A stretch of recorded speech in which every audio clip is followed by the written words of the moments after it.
बिस्मिल्लाहिर्रहमानिर्रहीम। अस्सलाम वालेकुम। मैं हूँ सदफ़ रफ़ी और आप देख रहे हैं मेरा यूट्यूब चैनल। अक्सर हम किसी ख़ौफ़ में मुब्तला होते हैं, अक्सर हमें किसी चीज़ का डर होता है और आखिर वो डर होता क्या है और उस डर की क्या वजह होती है, ये मैं थोड़ा-सा आज आप लोगों से डिस्कस करूँगी। यूँ समझ लीजिए कि आज का हमारा जो टॉपिक है वो फ़ोबिया के बारे में है।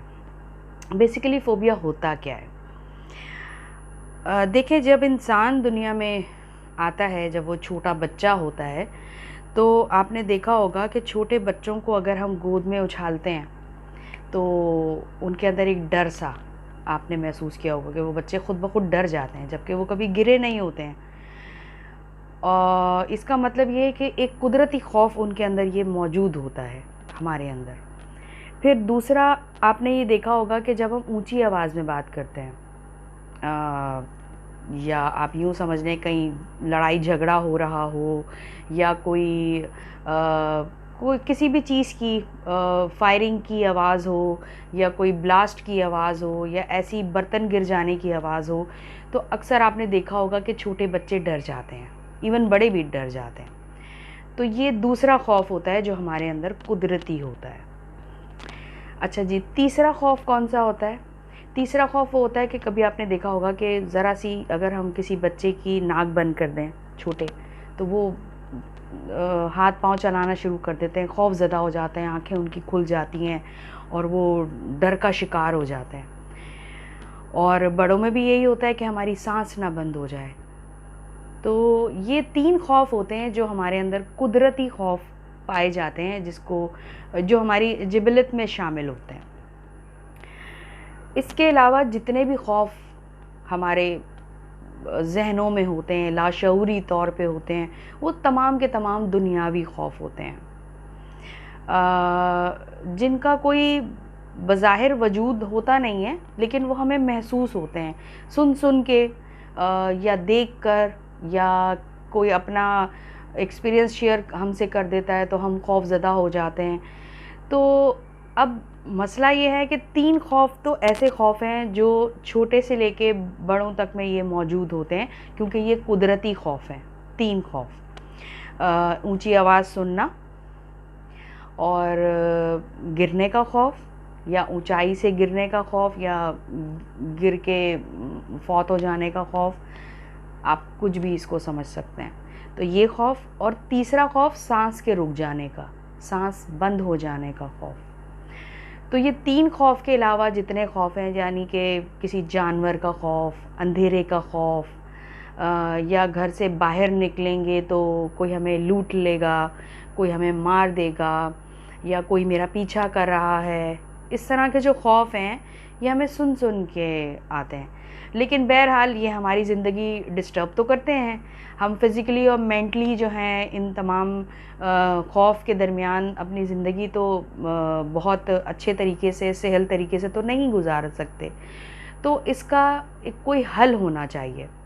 तो इसके 2-3 हल हैं जो मुख्तलिफ़ डॉक्टर्स जो हैं वो एक रिलैक्सिंग का बताते हैं, और 2-3 चीज़ें ऐसी हैं जो आप डेली रूटीन में कर सकते हैं और अपने किसी भी ख़ौफ़ पर काबू पा सकते हैं।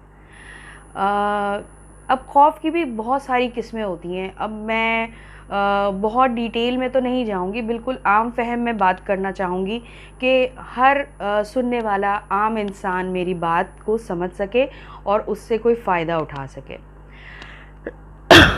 माज़रत चाहती हूँ। अब ये है कि अगर अब जैसे मैं हूँ, मुझे छिपकली का कभी डर लग जाता है, जैसे मैं दूर से पहले देखती थी, लेकिन अब तो ख़ैर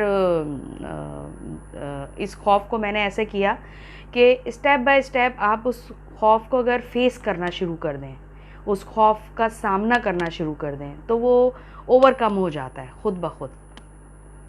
जैसे किसी को लाश का ख़ौफ़ होता है, जनाज़े का ख़ौफ़ होता है, बहुत ख़ौफ़-ज़दा हो जाते हैं, कब्रिस्तान जाने से डरते हैं।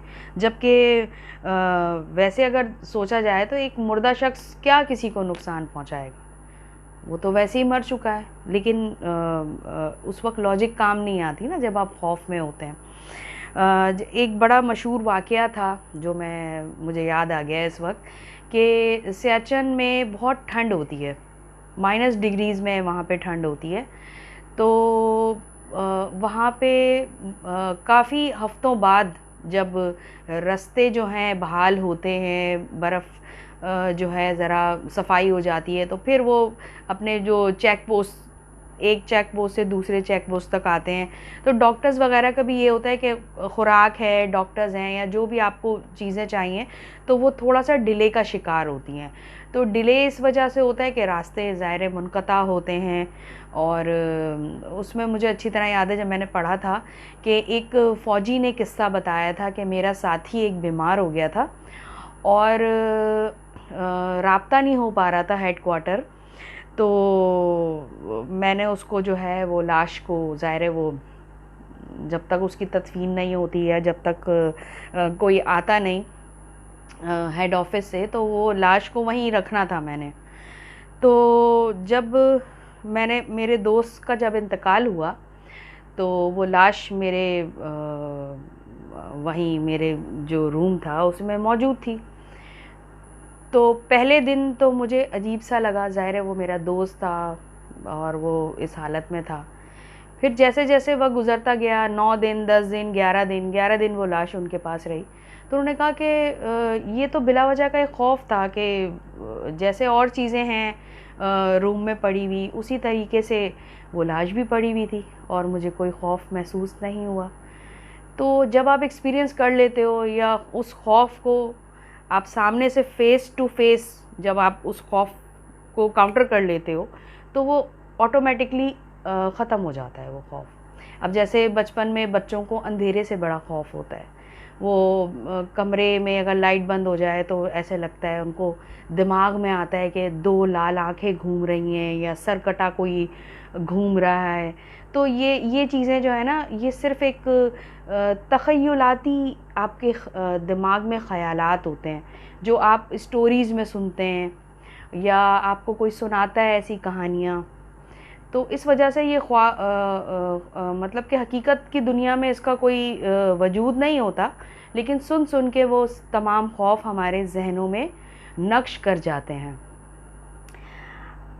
अब बाज़ ख़ौफ़ तो ऐसे होते हैं कि जो इतने ज़्यादा नुकसानदेह नहीं होते, लेकिन जब ये हद से बढ़ने लगें या आपकी ज़िंदगी डिस्टर्ब होने लगे, आप मेंटली तौर पर रिलैक्स ना रह पाएँ और दिन भर आपको कोई ना कोई ख़ौफ़ सताता रहे, तो फिर आपको इलाज की ज़रूरत होती है। अब ये है कि इलाज किस तरीके से उस ख़ौफ़ को जो है ना आप कम कर पाएँगे। तो इलाज की भी 2-3 इक़साम होती हैं कि पहले आप रिलैक्सिंग की तरफ जाएँ, कि अगर आपको ज़्यादा लोगों के दरमियान ख़ौफ़ आता है, ज़्यादा लोगों के दरमियान, तो आप थोड़ा-थोड़ा लोगों में उठना बैठना शुरू करें, महफ़िलों में आना जाना शुरू करें।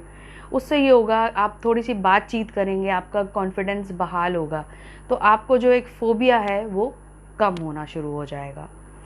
इसके अलावा बाज़ लोगों को ये ख़ौफ़ होता है कि लोग मेरे बारे में क्या बात करेंगे, मतलब मुझे अच्छा नहीं कहेंगे या मुझे बुरा कहेंगे या जो मैंने मतलब अजीब तरीके से, तो आप ख़ुद को लिमिटेड कर लेते हैं।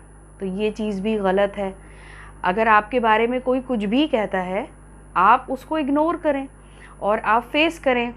अगर कोई ज़्यादा प्रॉब्लम किसी को आपसे है, तो आप उनसे सवाल कीजिए, आप उनसे बात कीजिए, और अगर तब भी मसला हल नहीं होता तो फिर किनारा कर लीजिए। लेकिन तमाम उम्र उस ख़ौफ़ में मुब्तला रहना कि लोग क्या कहेंगे, ये बिल्कुल एक सही तरीका नहीं है। आप फिर कामयाबी के रास्ते को नहीं जा सकते, फिर आप ख़ुद को बहुत लिमिटेड कर लेंगे। तीसरी चीज़ कि ख़वातीन में ज़्यादा ये होता है कि छिपकली से डरते हैं, कॉकरोच से डरते हैं, जबकि आज तक छिपकली तो एक रेंगने वाला जानवर है ना, उसके अंदर तो वैसे ही आपको ख़ौफ़ महसूस होता है, लेकिन कॉकरोच ने तो आज तक किसी को कोई नुकसान नहीं पहुंचाया, फिर भी क्यों उससे ख़ौफ़ ज़दा होते हैं। तो अब ये एक बस सुनी सुनाई बात है कि आपने इधर से सुना उधर से सुना और कॉकरोच देखा और आप डर गए, जबकि वो आपको कोई नुकसान भी नहीं पहुंचाता। तो उसका भी यही है कि आप उसको एक दफ़ा मार दें, या आप कोई उसको पकड़ लें एक दफ़ा, बाद में बेशक हाथ धो लें लेकिन पकड़ लें, तो उससे होगा कि आपका खौफ कम हो जाएगा। और सबसे बड़ा खौफ होता है कि जैसे पहाड़ों पे जाते हैं या लिफ्ट में जाते हैं, लोगों की सांस रुक जाती है। बाज़ लोगों को जहाज़ में ट्रैवलिंग करने में बड़ा मसला आता है कि जब टेक ऑफ करने का टाइम आता है तो वो उनके अजीब से तासुरात हो जाते हैं चेहरे के कि बस अभी उनकी सांस रुक जाएगी। और बाज़ लोग तो ऐसे होते हैं जो जहाज़ में ट्रैवल कर ही नहीं सकते, उनकी सांस घुटने लग जाती है, वो भी एक फ़ोबिया है। ये बीमारी की शक्ल इख्तियार करे उससे पहले जो है हमें इस चीज़ पे कंट्रोल कर लेना चाहिए। अपना जो भी आपका फ़ोबिया है आप उसको फ़ेस करने की कोशिश करें। फ़ेस नहीं कर सकते, कुछ ऐसा खौफ होता है, उसको आप कागज़ पे लिखें और उसको जला दें, 1 दफ़ा 2 दफ़ा 3 दफ़ा, और लिखें मैं नहीं डरती हूँ। कोई भी जानवर या चीज़ या जो भी आपको सिचुएशन है वो आप लिखें और कहें मैं नहीं डरती हूँ। जब आप बार बार अपने आप से ये बात करेंगे तो आप देखेंगे कि 100% से आप 70% पे आए, फिर आपने दोबारा लिखा, फिर आप 50% आपका खौफ कम हुआ, फिर 30% कम हुआ, फिर 10% कम हुआ, और होते होते बिल्कुल ही 2% रह जाएगा। अब ये बच्चों में ख़ास तौर पे ये चीज़ें होती हैं कि अंधेरे में भाई भूत आ गए, क्योंकि वो स्टोरीज़ सुनते हैं, हम उन्हें कहानियाँ सुनाते हैं भूतों की, जिनों की, तो वो ज़ाहिर है बच्चे डर जाते हैं। और उनका डर ऐसा होता है कि वो डर भी उनके उम्र के साथ साथ बढ़ता रहता है। और एक उम्र ऐसी आती है कि जब वो बाशऊर भी हो जाते हैं, तो जिन तो कभी उन्होंने देखे नहीं होते, ना उन्होंने परियां देखी होती हैं, लेकिन वो एक लाशऊर में एक खौफ डेवलप हो चुका होता है। अब जब वो बड़े हो जाते हैं फिर वो और चीज़ों को उसमें ऐड करना शुरू कर देते हैं, उसमें जादू को ऐड कर लेते हैं कि भाई हमारे ऊपर किसी ने असरात कर दिए हैं, किसी ने जादू कर दिया है, फ़लाना फ़लाना। तो ये चीज़ें जब एक्सट्रीम पे चली जाएं, उससे पहले ही आप इन चीज़ों को कंट्रोल कर लें। अगर बहुत ज़्यादा फ़ोबिया आपके ऊपर तारी हो चुका है तो आपको मेडिसिन्स की तरफ जाना चाहिए, साइकेट्रिस्ट को दिखाना चाहिए। लेकिन अगर काउंसलिंग के ज़रिए आप ठीक हो सकते हैं और रिलैक्सिंग के ज़रिए ठीक हो सकते हैं, तो कोशिश कीजिए कि अपने खौफ को आप शुरू में ही काबू पा लें। और जाते जाते मैं एक बात कहूँगी कि जो सखी इंसान होता है ना, उसको कोई खौफ नहीं होता, और जो कंजूस इंसान होता है ना, वो हमेशा खौफ ज़दा ही रहता है। तो सखावत अपने अंदर अपनाइए, और जितने ज़्यादा आप सखी होंगे, सखी दिल होंगे, आपके अंदर मौत का खौफ भी कम होगा, मालो ज़र का भी खौफ कम होगा, और बाकी भी और दुनियावी चीज़ें लाशऊरी तौर पे जितने भी आपके दिमाग में खौफ होंगे वो तमाम के तमाम कम होते चले जाएंगे। उम्मीद करती हूँ कि आज का मेरा ये टॉपिक आपको पसंद आया होगा, और मज़ीद कोशिश करूँगी कि अच्छी अच्छी वीडियोज़ आपके लिए लाऊँ। अब दीजिए सदफ़ रफ़ी को इजाज़त। इंशाअल्लाह नए टॉपिक के साथ, नई वीडियो के साथ बहुत जल्द हमारी मुलाकात होगी। तब तक के लिए अल्लाह हाफ़िज़। अपना बहुत सारा ख्याल रखिएगा। और जाते जाते एक और चीज़ तो मैं कहना ही भूल गई कि अगर आप मेरी वीडियोस देखते हैं तो प्लीज़ मेरे चैनल को भी सब्सक्राइब कीजिए ताकि मेरी हौसला अफजाई हो सके। Thank you so much. अल्लाह हाफ़िज़।